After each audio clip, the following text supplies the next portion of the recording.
Okay. All right. Well, you know what, you do it, because we do this every time I do my 5 tries, and then you ridicule me each time. So jump on. Sulking like a child. Guys, welcome back to Talk Up, where Jay is already sulking like a child because he's failed yet again miserably to do any form of introduction. So this is episode 9. We were supposed to have Steve on from WeHar, but unfortunately he hasn't been very well, so he has rescheduled for early next month. So that shall go out in July, but don't worry, we will be giving away this wonderful VETO bag today on today's show. So if you haven't already, too late. We've already announced it because it's pre-recorded. So can't do much on that one. So guys, I'm obviously here with Jimbo and Eeyore. How have you been? Yeah, very well, James. Yeah, same stuff every week now, innit? I've I've got like a boring life now. new studio. Yeah.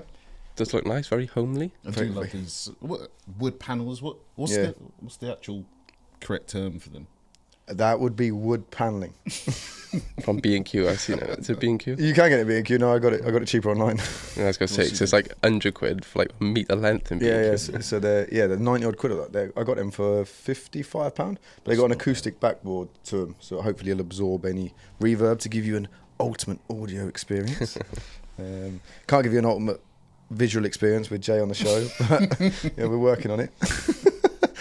All right, so guys, a couple of topics today. One, before we get into it, so last on episode 8 we said that if any of you guys had experienced exceptional service from your local wholesaler, that we were going to do like a local wholesaler watch, and it was Kieran from 6 Electrical up in Altrincham giving his independent, reliable electrical suppliers a massive shout out. Says he doesn't believe there's anyone out there who is providing a better service to electricians. So if you're in the area, or you deal with them, or you didn't know they were around, why not give them a try and contact them? Unfortunately, I don't know them personally, but I intend to give them a call to see if they want to buy any Navitas circuit protection. So guys, if you're watching, give me a shout. So guys, with that out of the way, we'd also like to say a huge thank you to our episode sponsor. We'd like to say it to him, but he's not here, Mr. WeHar UK, but he'll be on next show when we'll be thanking him and asking him to extend his stay at the Talk Up show. But guys, if you are an electrician especially, because I'm not sure plumbers and chippies really watch this, but they obviously, if you haven't used them before, have a look at them. All made in Germany, fantastic gear. There isn't an item that you need on site that they don't make. Am I right in that? Unless you're talking about power tools, obviously. Yeah, I'd say so. So even Jimbo likes them, so it can't be too bad. Very much. And Janai doesn't know how to use a screwdriver, so it really doesn't matter. You're starting early this week. I am. I've had my Lucozade, I got the glucose on the go, and you're sulking, so you're like a soft target today. I wasn't sulking. It's just I thought the introduction that I did was banging, but you guys seem to disagree. So well, you can't please everyone. It sounded like someone took a dump on your kids. Like that sounded thank you for coming. Move on. All right, what's the first topic anyway? Well, James came up with a good topic, so let him go with it. Codings, and just, on any ICR, we all do them, and the controversy that they can cause on codings. So thought we'd brush up on it and give some scenarios and why you should change your thinking sometimes. Oh yeah, that's right. So me and James had a little chat off camera and already found disagreements in the way we would code stuff, and he definitely does it more than I do, and Jay doesn't know what we're talking about. For those listening, we got a strange Eeyore face. So Jay, what is your understanding of coding?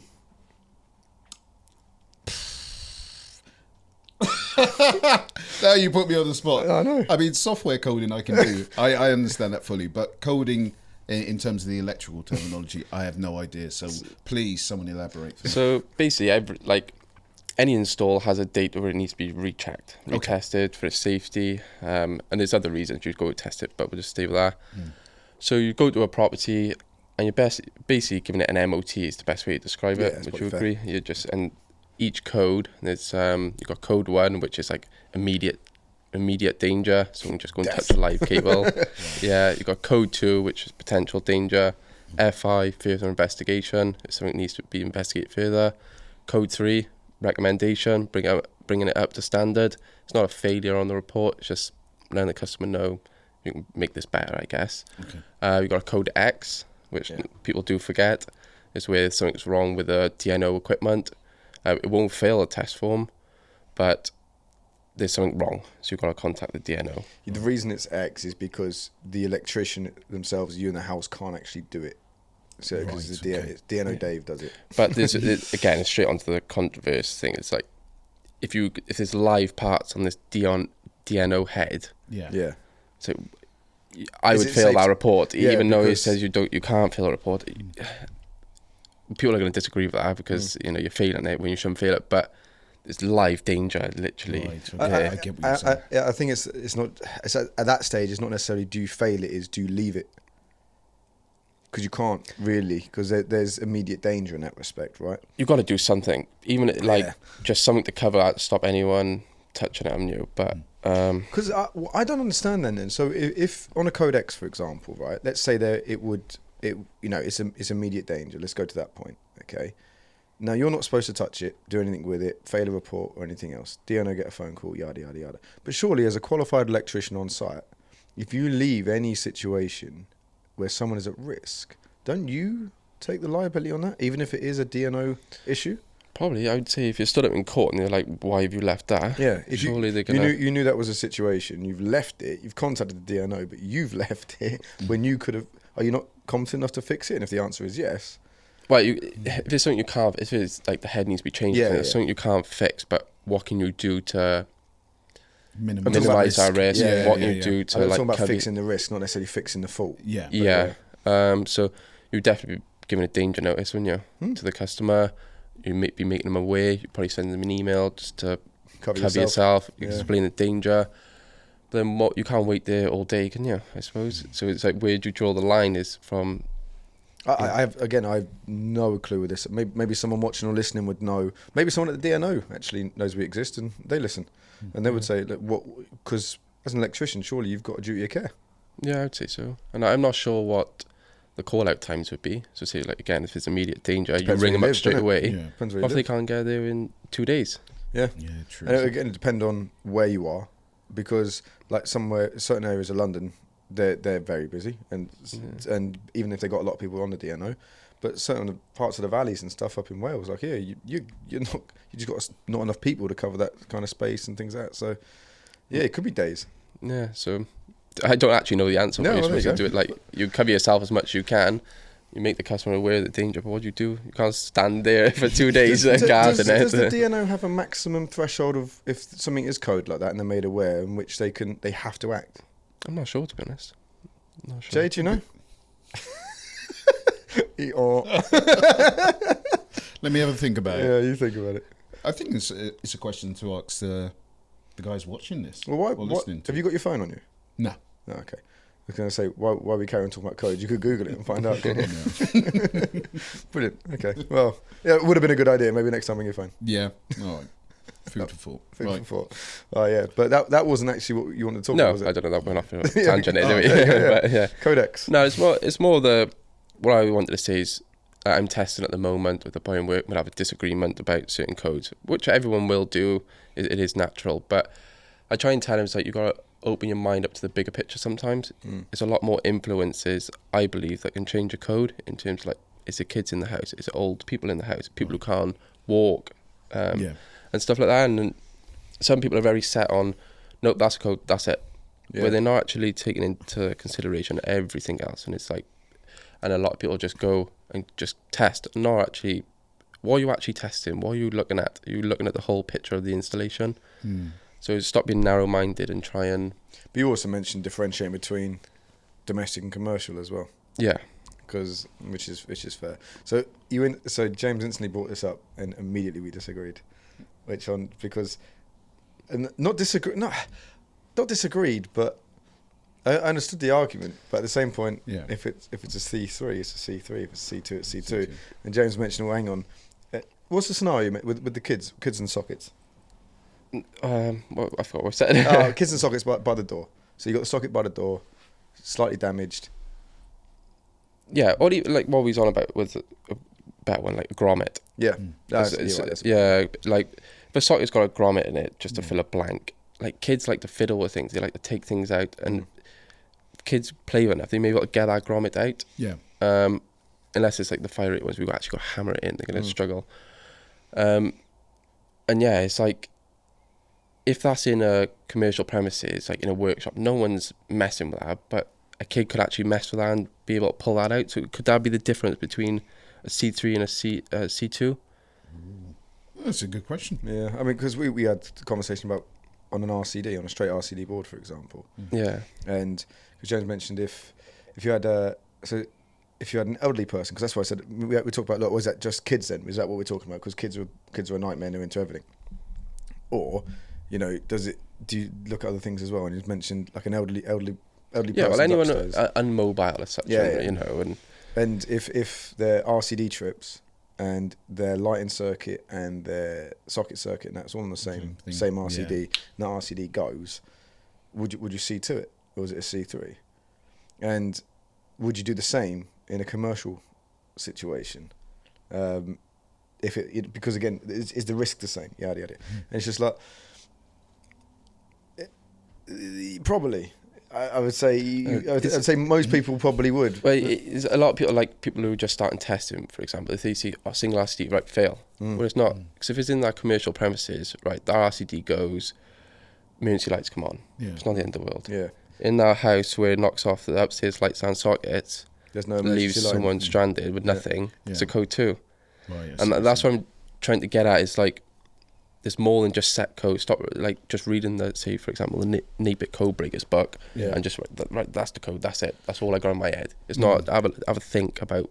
But how can you? Sorry to butt in there, but how can you regulate for all of those variables? You can't. It's all down to the.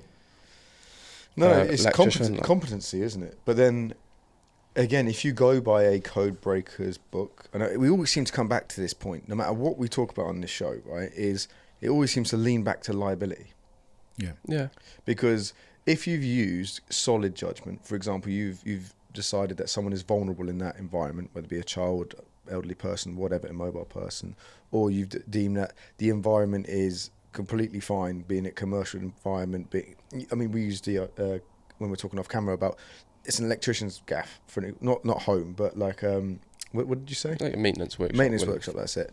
Like these guys are competent enough not to pull grommets out or worry about, you know, things like that. So I get what you're saying, and I think what James is saying isn't actually if it's a code 2, make it a code 3. It's if it's a code 3, should it be a code 2 in certain situations? It was actually, hang on, there's more risk here than not in certain situations. That's how the conversation started, wasn't it? Yeah. So especially in environments with things like children. Yeah. So, which is interesting because the example I think you initially started with, would you code a school the same you would code a factory? And I'd say no. There's so many variables, and like you just got to remember children a lot more Susceptible to just messing with things, you know, and than would someone would be in a commercial factory line. Okay, so just so again, from coming from someone who's had no experience with coding at all, so the coding in schools, the criteria would be the same as the coding. Yeah, in everything is the same, from a house to commercial to a school. Anything you do, the coding system is exactly the same. Yeah, but the electrician doing it is not the same. Everyone's got different thinking and everyone's got different scenarios. But the best way when I code, I like to think of it, right, if I stood up in court now defending myself, have I made a good argument of why I didn't or did code something? And I think if you do that, you'll soon realise, right, if I say that in court, they're going to believe me, or is that going to make sense of what I'm saying? Yeah, that makes sense. But I do think when you look on certain forums, and Facebook's good for this, because it's like sometimes it's better than reality TV. You just sit there and you're eating your popcorn and watching them just shred crap out of each other, and you think it's not that deep. But coding always seems to be one. And dodgy consumer unit installs. Luckily, I've not seen any of ours on there yet. But yeah, it just seems to always be around. Oh no, that's a C3. I wouldn't, you know, and I don't know whether there's a history of people coding things up for extra work, or, probably. you know, or what it might be, and then there's an electrician followed them in and gone, well, you know, they've C1 that, or even C2'd it, and it's I've actually given it a C3, or hang on, no, you haven't thought about it. And it just you're right, there always seems to be an argument. It's not even a disagreement. It escalates really, really quickly, and what someone considers risk and someone doesn't, and someone considers past a point of recommendation. Yeah. Right. Okay. But yeah, it's so when you're doing your forms, if you're typing your codes up, say you put a regulation number against it. So if anyone questions you, right, well, no, I put in my regulation, it doesn't comply there, and I don't believe it's safe because of this. You're set on you've got no one can argue with you really then if you're putting it, if you're just put in a set code and that's it, you've got no explanation, nothing. So try and explain as much as you can on the code of what your thinking is, and then I think you're covered then. No one can try and come back at you and argue with you. Yeah. So go on then, guys. What sort of criteria do you use in your mind when you go out there and you're coding, or you'll see something and you think, and when do you have like your own set of regulations and rules of when you would normally do a C3, but in this situation you go C2 or vice versa, or anything else like that? I think that'd be quite interesting to hear. Yeah. Hopefully all friendly comments. Doubt it, but you know, big boys. So yeah, coding, which also brought me on to a conversation I was having about, what was it? It was manufacturing, wasn't it? In relation to the It was, wasn't it? We were talking about how certain products actually make it quite difficult. And I mentioned a downlight that we used to import years and years and years ago. And I say we, you didn't, you weren't there. And it had a really crappy terminal block on the back. It was available from loads of different people, right? And the setup on a terminal block normally is like a Nell or Len, right? Okay, and this wasn't. It was all back to front, and it meant you had to actually cross one of your cables over the top just to get it to terminate, and then press it. Oh, it's a nightmare. I've seen like faults of that as well, where people's had to cross over the earths, and you clamp down the back, and it's actually over time it's like squished the earth into the insulation. And the only reason it's a funny story, right? It's before I even knew who he was. The only reason I knew that was an issue was someone had gone on our website, emailed in, your product shite, ha ha ha ha, check this video. And there's a video of Dave Savory pulling one out in Leamington, cussing it out completely. Oh, was it? Yeah, this like downlight is effing this and all that. That was my first interaction with Dave Savory. So yeah, that was about 8-9 years ago. Well, the one that gets me with it, like, it's not even that bad, but if something doesn't need an earth, a lot of times they won't put like an earth terminal on the product. Yeah. And I don't know why, that's just like a little pet peeve for me. I'm running an earth cable to it. Well, that's the point. Just put an earth terminal there for me. Exactly that. Because it's not big enough to then fit a way go in or a connector block. It's surprising how many do that as well. They won't do it because it reduces cost on the product. But it's just a night, like, it just looks crap then, leaving an earth in there, just with nothing on the end of it. I tell you what I did like, and I think it was Schneider's, because that's the other thing. When you put a thing in a Wagos or connector blocks or whatever, risk of loose connections, things like that. But I'm sure it was Schneider, in their Lissy range of wiring accessories, had a grouped neutral terminal in the switch. So if you've got a 3-gang switch coming down, rather than having to put it into a Wago into a block, it all went into one terminal within the actual 3-gang switch. I'm sure it was them. Have you seen that? No, I'm not sure. But it's mint, so it means all your conductors are going straight into your switch, back in, everything's on a solid contact, boom. And it just, again, reduce the risk of, when you're doing an EICR or whatever, you're putting it all out, of having to code it, because you've got loose conductors and stuff. Yeah, obviously we can't blame all the codes on manufacturers, no, but there's definitely some where, not you can blame the product, but it's a bit of both. It's a bit of product and a bit of electrician, like, but if the product was spot on, then there's no excuse sometimes. But there's something like that, if you're a house basher, right, fit in that product, and just think of the time that saves you, and you know you're not going to get pulled up for it. Yeah. So the biggest one, everyone will probably agree with me, the biggest one is single insulated cables at downlights. It's because half the time they are a nightmare to like try and get the cables in. You get about 10 mil sometimes, and you're like, but again, little things like that. I think stuff like Wago connectors, like quick fix. Is it quick fix boxes? Have you seen them? The Wagos go into. Yeah, I think. The little orange ones. I've seen them on a few counters. Oh yeah, I know the one you're talking about. Yeah. Just little. There's a lot of things surrounding installations now that I think can eliminate over time, especially like those faults from occurring as well, which is kind of cool. And then there's some stuff up there which I agree, I actually think probably contributes to the problem. So yeah. So guys, moving swiftly on, we then had a further debate off camera. In fact, we had a great show off camera, guys. So we should have filmed that. But about you arguing your self-checkout service at Electrical.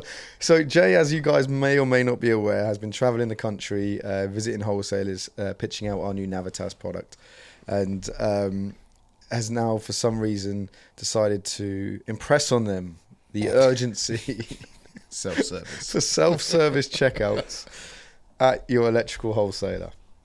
To which I still can't ever see it. But the general consensus is, if anyone's going to do it, who's going to do it? It would be one of the nationals. I won't say the name, just in case, they send a personalised email just saying, please stop. And from now on, don't go into any of our branches. Why would they do that? I don't know. I'm just being apprehensive here, just being cautious. But anyway, yeah. Let me carry on that topic. So, for those of you who don't remember, last week, or I think it was the week before, was it? No, it was about we'll just say last show. Okay, we'll go with last show then. There was a topic that we were talking about in terms of wholesaling and where we thought the electrical industry would be in the next 10 years. Now, one of the points that I brought up, which I thought was a great point, was I believe that some wholesalers will actually look to,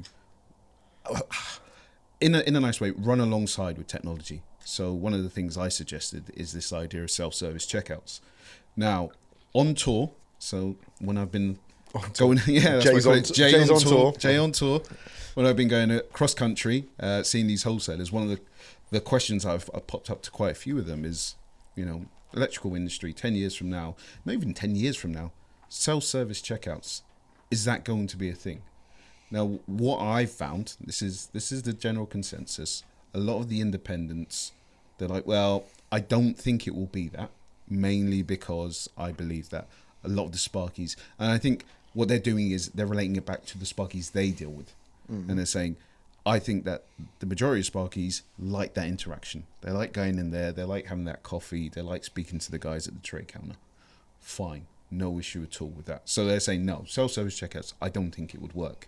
But then a point that I made, which I'm sure a lot of you would agree as well. I said to quite a few wholesalers, right, with them doing their self-service, so that, they're scanning their sockets or whatever, this, that, and the other, surely it's no different to the day-to-day. How do you mean, Jay?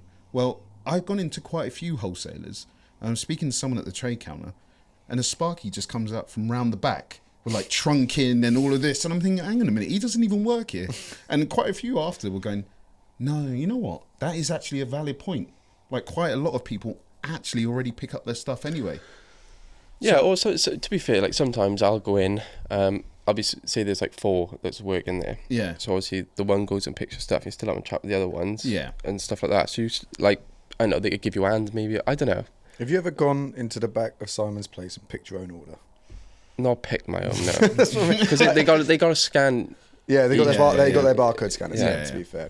But I can guarantee you, Simon is not letting people run around his stores going, I'll have 3 of those, I'll have 2 of those. You have a lot of trust. That's like, because Owen would be up his arse so quick. Yeah, no, that's because when I was at Ed's, I tell you now, I mean, my manager Giles, if we had someone in behind the counter, if we had him in the office without a meeting, he weren't particularly too pleased. Yeah. But because you don't know what's out on the desk and this and the other, but there's no way you're having people wander around the stores, pick their own orders. And the only way I think a self-service checkout thing works, I mean, look at it, it already exists in your B&Qs and your Wicks and stuff. Yeah. So it's supermarkets and stuff, a bit different because you look at the size of stuff you're buying in the supermarket, right? In comparison to, you got lengths of conduit or some basket tray, or even coils of cable, some of them weigh a ton, right? So you're not just going to go, just throw it in a little basket and, it's not like a little convenience shop. Yeah.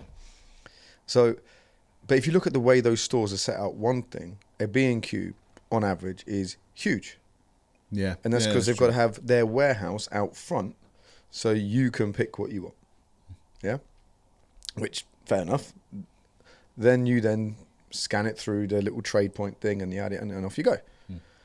But most of the stuff, even through trade point and B&Q that's bought in bulk, is bought on order and it'll be a click and collect or delivered.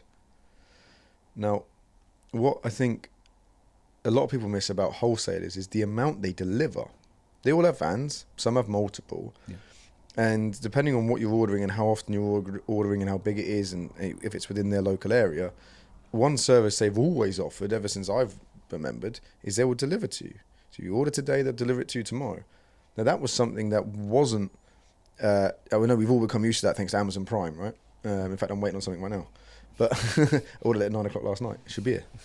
But that's our mindset now, right? So to be able to order something today and pick it up tomorrow that's regular. Yeah. We talked about that from a manufacturing perspective, why wholesalers don't stock things as well as they used to, because they know if they order it from us today, they'll have it tomorrow. So that urgency to hold stock isn't there. So again, the same thing from electricians, I think now, is they don't plan as much ahead for their purchasing as they used to. They're probably more reactive. So they just go in, I need X, Y, Z, and they get it. I mean, it could be an addition, couldn't it? They could Yeah, have, it could be. there's I going just to be don't- some people who some people don't like talking to people. Yeah. But isn't that true. what online wholesaling has literally already created? Well, that Yeah, but well, not antisocial, but those people that just want that fast clicking. Yeah, they just want to go in. They don't Yeah. look like I can't about to speak to anyone. Yeah, you just see let me that. get my bits and Yeah, go. Yeah, exactly That's- that. yeah. I mean, you go online, whether Yeah. it's an independent or a national, right? You go online, and let's use CF online, for example. Bum. Okay, what branch do you want to collect it from? Because that's the other thing. You don't necessarily have to collect it from your branch. You know, you see. Collect it, the closest one to If you're where you're doing the job. if you're yeah. working, if you live in Bridgend and you're working in Heathrow, I mean that's a hell of a drive in the morning, but still, like you can select it to collect from Heathrow. Yeah, So- we got it like you say with groceries and all that. You can either pick it up, you can get it delivered, you can go Yeah. there and do it. Everyone does it all different ways. So it's the That's the same difference. principle. But a supermarket, you do already and always have gone round. Like you've never gone into a supermarket, even back in the 1900s, and stood there and gone, "Hi, I'll have X, Y, Z," and someone else has gone personal shopping for you while you stood Yeah, there and had a that's valid coffee. point. Yeah. Like it's almost a mild luxury, really. I'm going to come in, I'm going to give you an order, I'm going to pay for it in 30 days, and meanwhile, you're going to go and pick it, put it in my van, and I'm going to have a free coffee. Like, I can't. Why would you change that? I mean, that's mint. No, you don't have to change it, but it could be an addition though. I Exactly. think it's just it's an option. Yeah, Yeah, like good. we were talking about the potential of satellite branches as well.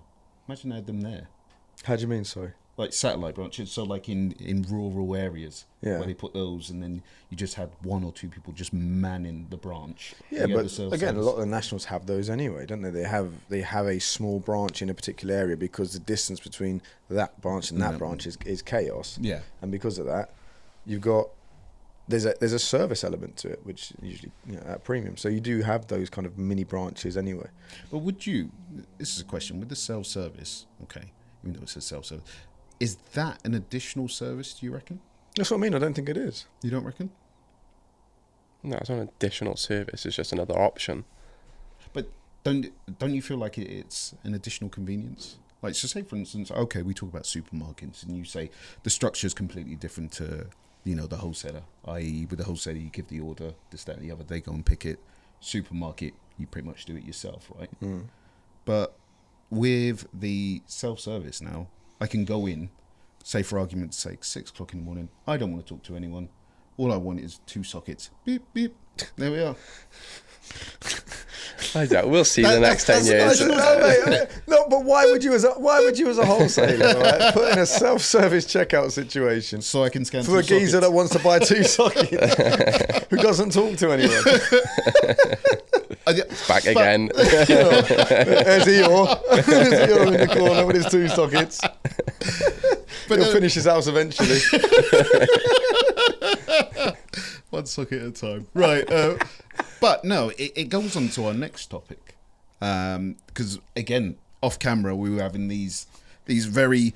Mind gems. Yes, these mind gems, right? And one of the topics that we were talking about, James, you actually brought it up. Can You wholesale... sound so surprised. James, actually, you brought it up. Mind new set. blown.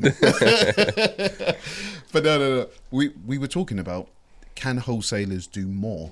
That was off the back, actually, of conversations that I'd had with both of you in terms of how's the industry doing at the moment. And one of the things that I found whilst on tour is everyone seems to be quiet. Initially, when I first started going out on the road, it was just domestic.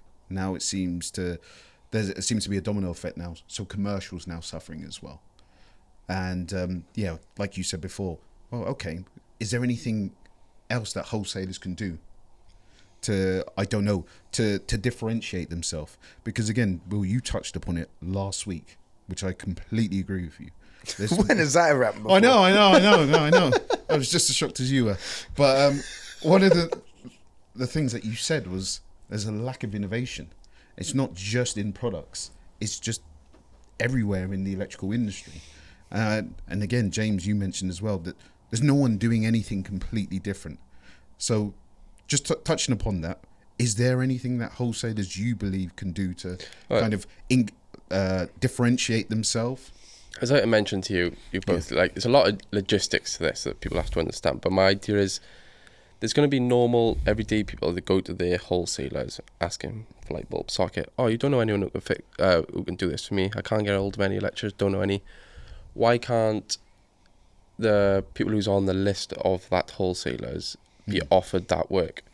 Now, I understand that that's going to be very difficult to be fair between them all. But, like, that's why I'm not getting paid to do it. But, you know, it could work on, like, a leaderboard system. So if you do get given that job, you do it correct. There's no bad review, 5 stars.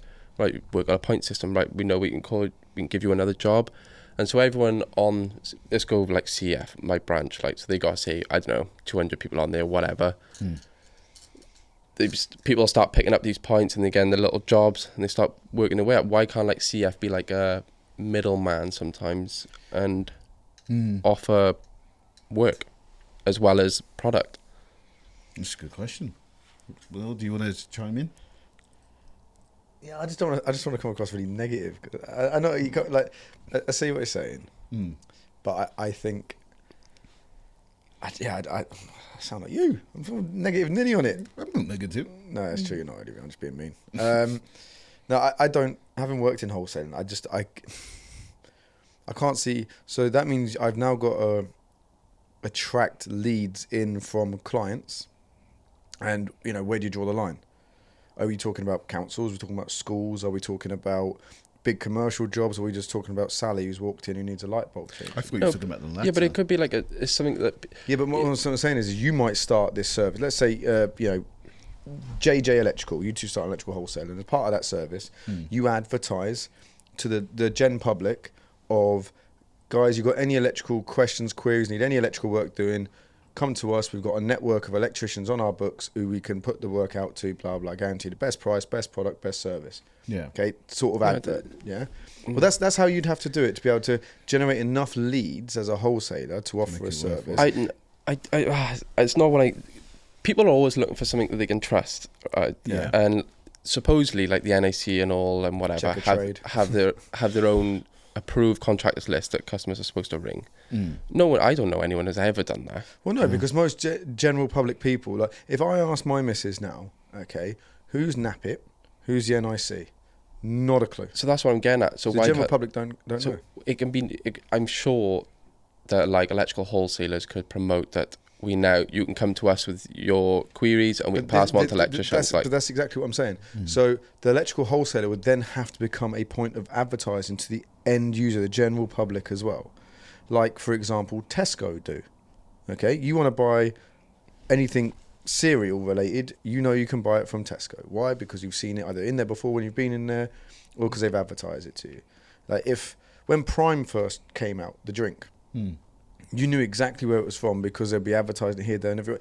And, like, there'll be shops off. Oh, we do Prime. Okay, cool. I'll go to you. Now, where do most people? It used to be Yellow Pages, right? But if most people, God, show me age here. James like, what Yellow Pages? I know I knew about it when I was like 5. Shut up. But yeah, but they'll either go Google straight away, right, on my phone. They don't even open Google. Just if everyone's got an iPhone now. If you've got a Samsung, you're just lying, right? No jokes. But, like, you open your phone or whatever, your smartphone, politically correct, and then you open it up. Boom, in your web browser, you type in electrician local to me. Whoever the first 5 come up, whichever one's got the highest rating or whatever, is going to get a phone call. Or the other one is Facebook. 9 out of 10 people will but look just- for. Do you know why I found the plumber to do this place?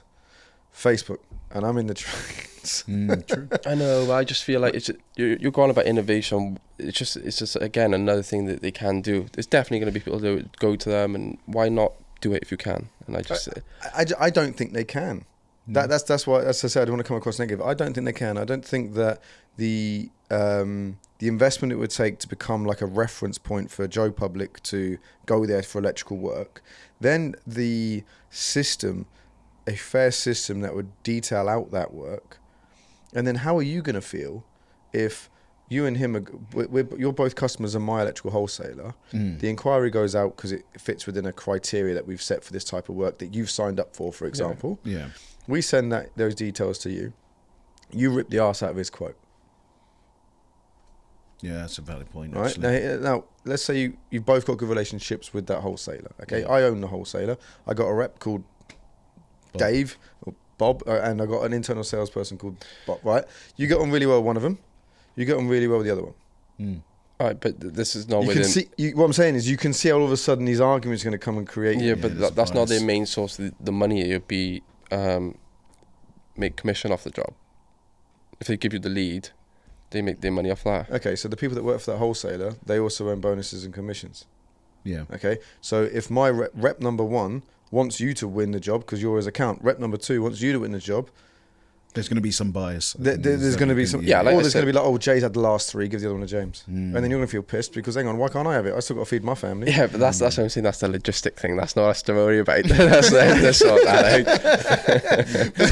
out. But my argument is that's why I think they'll never go near it. No. That's why I think they'll never go near it. But do we agree, though, that wholesalers, as a general consensus, need to do more than what they're currently doing? I think they will evolve from the way they currently do it. I don't think they'll necessarily change, because there's a lot of things that wholesalers offer that people don't, again, possibly take for granted. They're the bank, Yeah. so they are the buffer between me and you, okay? And I'm not being mean by that, right? But in the sense of, I've got to spend an awful lot of money, right, and leverage an awful lot of money into stock to keep your next day services up, okay? The wholesaler invests in that stock to then sell on to you. They buy it bulk at a discount so they can sell on to you and make money. Okay. In between that, they are now creating outlets for my product up and down the country. So you can walk in and buy it off the shelf. You buy it off the shelf, so they're storing that for you immediately. So you can walk in any space, any up and down the country, and fit out an electrical project. Yeah. Okay. Well, there's a lot of investment that's gone into that, so you again can just walk in and pick something up. They've got to staff it and everything else. Then on top of that, they finance it. So yes, okay, they're going to get 60 or 30 days from us, but they're also going to give 60 and 30 days to you. Not all the time, not every contract, and maybe not on every job. But they also offer a credit facility. So now you've got a storage facility, you've got a service facility, a delivery facility, and a credit facility. That's what you get from your wholesaler when you work with them locally. Now, a lot of them now have also added an online facility, which is a whole different topic that I'm really hoping to get a guest on from our friends over at Alert. Nathan, if you're listening, hurry up, get a date in the diary. But that's a topic that I think is they're killing themselves in the way they're dealing with it at the minute. But I think there will be something else. I don't think it's self-service checkouts. I'm really sorry. I don't think it's a referral program either.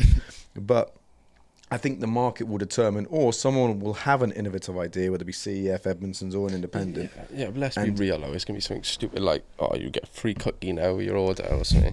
They've tried that. I'm sure they have. It's got to be something big, I think. If So you fed up a wholesale, with the dartboard on the counter. Yeah. It's not for you. but I don't know if they're gonna do something big, it has to be big.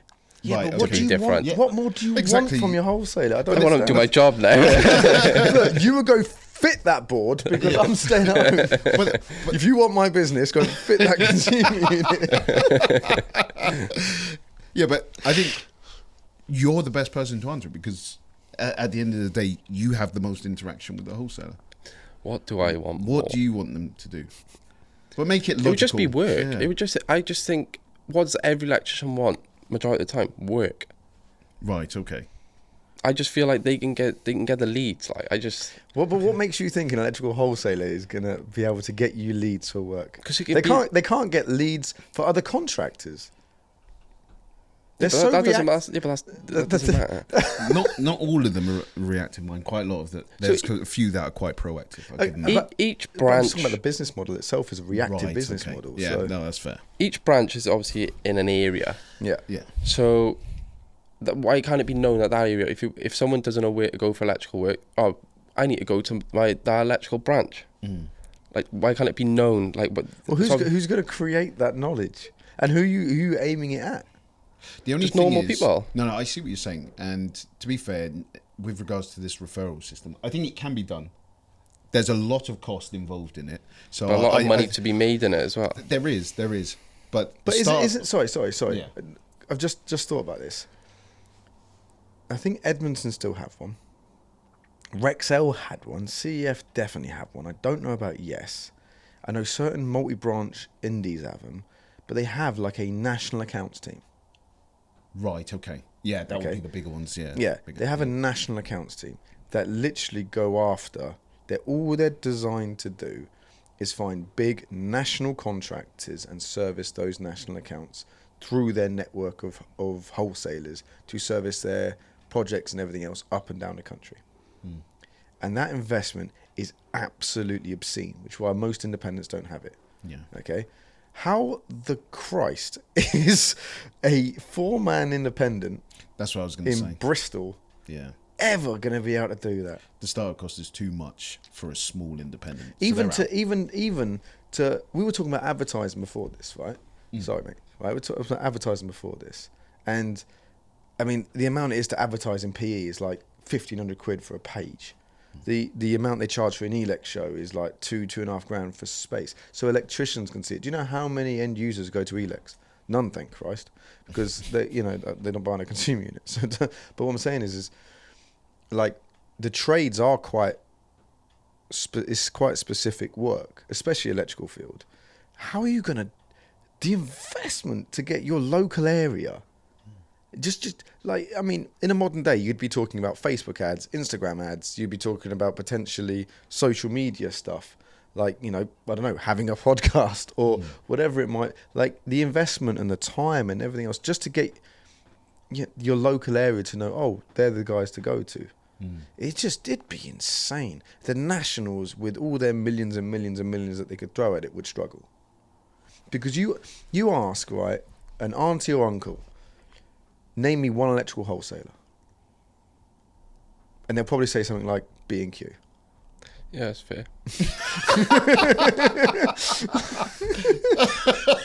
Again, logistics. I get it. You want them to figure that out. So, I'm just giving the idea. guys, what do you want to see from your electrical wholesaler? Okay, what do you think would set? I mean, Kieran obviously thinks that his electrical wholesaler Reliable will give him the most incredible service and pricing and everything else, and hopefully soon the most incredible circuit protection. I had to slip that one in there. Sorry, a bit of marketing, but no, and that seems to be very, very enough for him to share that with me even, and then probably as many electricians as he ever speaks to. Sorry. But is that enough? And if it's not enough, then what other services and things would you like to see? I think that the obvious one, like short-term, what could be done though, is just best price. What, best price first time? As well as that, but just like, that's what we all want. We want the cheapest product as possible for what we want, don't we? So let's be honest, how much are they actually making off the electrician? I know they've got to make money, but how much money are they making? Can they take a bit more? Where they're turning over billions and billions and billions. I'm going to pull out this one. Well, we know the margins that some of them work at, right? We do, because we know what we sell them our product for. And would you say it's fair for the electrician? Yeah. I do. I think well, again, for the most part. Yeah. I think where most of the I can only speak on circuit protection at the moment, but I think where most manufacturers are right now, in terms of their price point, just assuming their costs, etc., I think Oh, that's for the fair. ballpark they are you can't do any more without Again, horses and courses there. Yeah. Horses and courses. Before I put my, no my argument is this, my pedigree hat back on. like, okay, so we consider some manufacturers in a similar price bracket to us. So you've got your Lucians, your Ludens, this, that, and the other. If they were to continuously drop the price, like, how long before they have to start value engineering product? Well, Yeah, all right, fair enough. Like, if you're saying you're is- talking about the manufacturer's aspect now, is that, can we go to cheaper, and that's an argument that I will have with anyone all day. But James was saying is, from a wholesale perspective, is we know we can't go any lower, right? We can't, otherwise we do it because we want market growth. Yeah. Wholesalers, though, the ones we deal with, in fact, I think some of them are too cheap. Oh, that's fair enough. Yeah, because my argument with our product is we sell it so competitively so that they can make money. So I know that sounds backwards because no one likes the idea of anyone making money on them. But if I'm selling you a product for cheaper than it's worth, then I'm saving you money. Yeah, no. Yeah, so when but going back to what Jay said, how can they knock the price down sometimes? Then how does that work? Then? Because it depends on what price they initially set.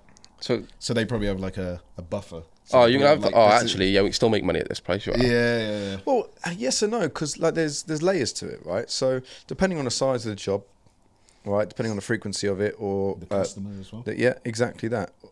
A lot of wholesalers will work on. They have an invoice price, okay, that they get from us. So that's what you pay on invoice.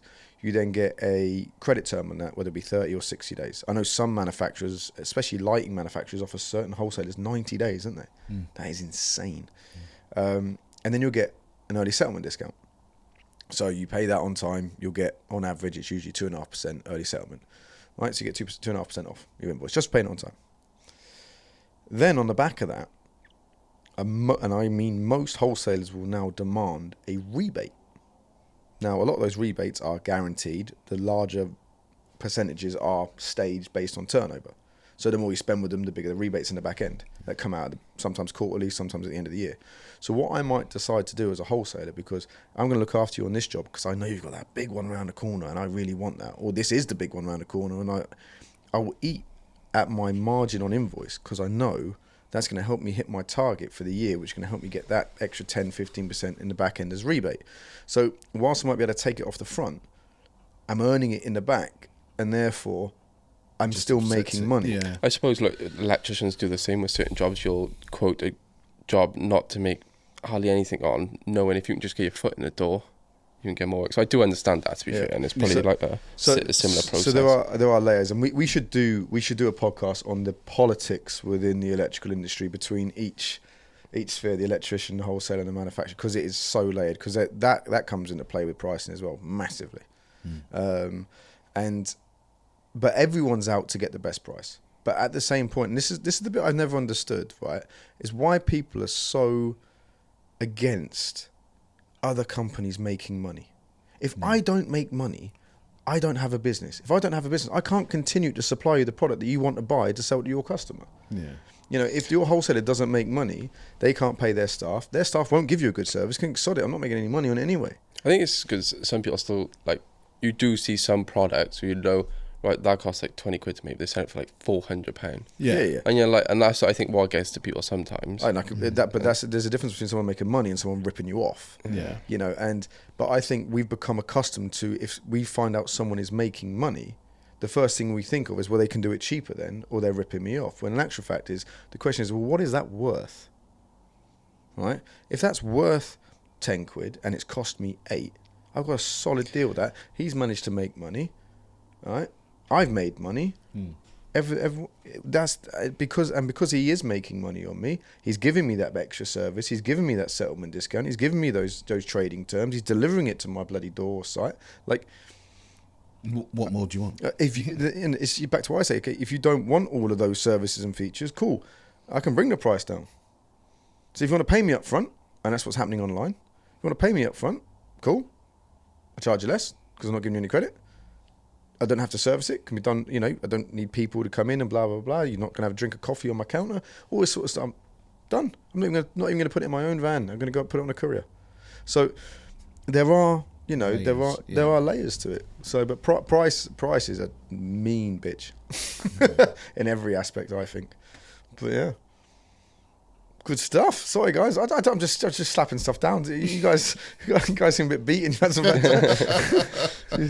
Your referral program, your self-service. It's still a thing. It's not a thing. Do you know what? That's it. I've had enough. Right, we are going to put a poll. I'm going to probably turn this into a short. Yeah. Do you think, guys, I'm putting it out there, and if the answer is no, Jay will no longer ask wholesalers and we will no longer talk about it on this show. Do you think self-service checkouts will ever be a thing at your wholesaler? I'm going to say yeah to it, I'm just saying. But You're going to say yeah? Eventually, I think it would just be an option. Look how excited you just made it. Jay's again. Oh, Christ. I'm going hard no. Oh, mate, I'm telling you. 70-30, yes. I bet you anyone. All right, guys, let's see it. Jay reckons 70-30. I've been outvoted 66-33 over here. So, yeah, let's see. Self-service checkouts, yes or no? All right, guys, anything else today? No, we gave the shouts already. Do you want to talk about the installer show quickly? Oh, yeah, good touch on that. Right, so do you want to actually hear you're working? Oh, right. For the installer show? When is it? Tuesday, isn't it? Tuesday, yeah. Yeah, I'm not here. So, guys, by the time this goes out, we'd have already been. So, if we see you there, lovely to see you. It was great to see you. Sorry, didn't see you. See you next time at the Elex show. But no, me, James, and someone called Joel will be up there on the 26th, wasn't it? That's the Tuesday. 25th, I think. 25th. Is it 25th? The first day of the show, anyway. Yeah.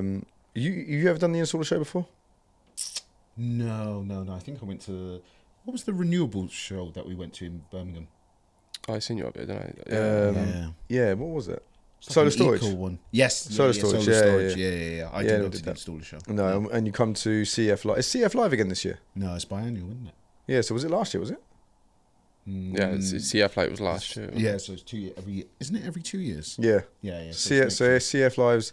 So you got the installer show coming up next week, which, again, would have been gone by the time this comes out. Then it's Elex Coventry in September. We're there, with our pop up, and then it's into October. There's 2 in November, I think, and then we're done for the year, isn't it? Mm. So yeah. So guys, if you are attending any trade shows, if you're going to obviously installer show, we hope we've seen you there, and you hope you enjoy the show afterwards. And yeah, if you do see us at any of the other shows, please come by. But yeah, that's about it really, I think, for this week/month's episode. And on the next episode, we've been guaranteed Steve will be here from We Are, so do please fire your questions in. But the winner of the veto bag needs to be announced. So without further ado, I'd like to pass you over to Alex, who will announce the winner. Here we are. We're in the Trade Legends studio podcast room. Now, we're here to announce the winner from the Talked Up podcast giveaway. Now, this one lucky winner is about to win a brand new VETO Pro Pack. So without further ado, drum roll please. I can announce that the winner is AG Electrical and PS. The Talk Up team will be in contact very shortly to arrange delivery. All right, so congratulations. We'll get that sent out today, and you'll have that I say get that sent out today. You'll have to get in touch with us first with your details, and then we'll get it sent out the same day. And congratulations, and we hope you enjoy. And until next time, guys, take care.